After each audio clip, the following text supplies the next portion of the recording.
Bonjour à tous et bienvenue sur la chaîne Foot Savoir. Cette vidéo est sponsorisée par Audible, numéro 1 des applications de livres audio et de création audio. Si cela vous intéresse, restez jusqu'à la fin de la vidéo pour en savoir plus. Plus la recherche avance et plus nous nous apercevons que certaines de nos humeurs ne nous appartiendraient pas autant que nous le pensons. Une nouvelle étude révèle que les états d'âme négatifs pourraient indiquer un problème de santé bien plus sérieux qu'un simple coup de blues passager. Pour cela, les chercheurs ont demandé à 220 participants de confier ce qu'ils ressentaient en combinant ces mesures avec des prises de sang.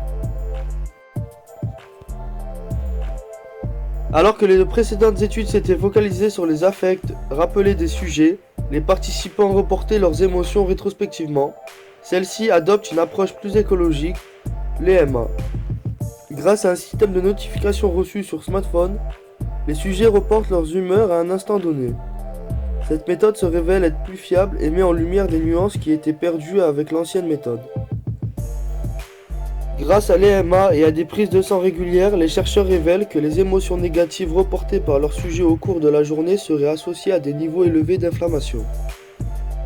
Ce phénomène naturel signale que le système immunitaire répond à une blessure ou à une infection, mais peut également être révélateur d'un problème de santé plus grave ou d'une maladie chronique.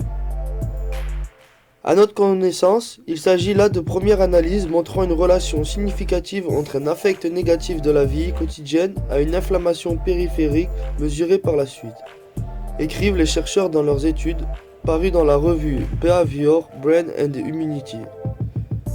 Ils espèrent que cette étude incitera leurs pairs à user de l'EMA ou une méthode équivalente à l'avenir afin d'obtenir des mesures plus précises et pertinentes. Bien que la méthodologie soit encore en cours de développement, les résultats pourraient ouvrir la voie vers de nouvelles découvertes concernant le lien entre humeur et santé. Si ces données sont confirmées, de nouvelles interventions psychosociales pourraient voir le jour, promouvant une vision globale de la santé et rompant un cycle pouvant générer inflammation chronique, infirmité et maladie.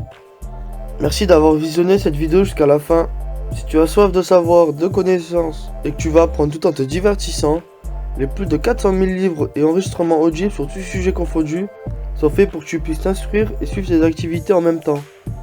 Si tu es intéressé ou que tu veux simplement soutenir notre chaîne, je t'invite à cliquer sur le lien en description et à prendre ta période d'essai gratuite pendant un mois.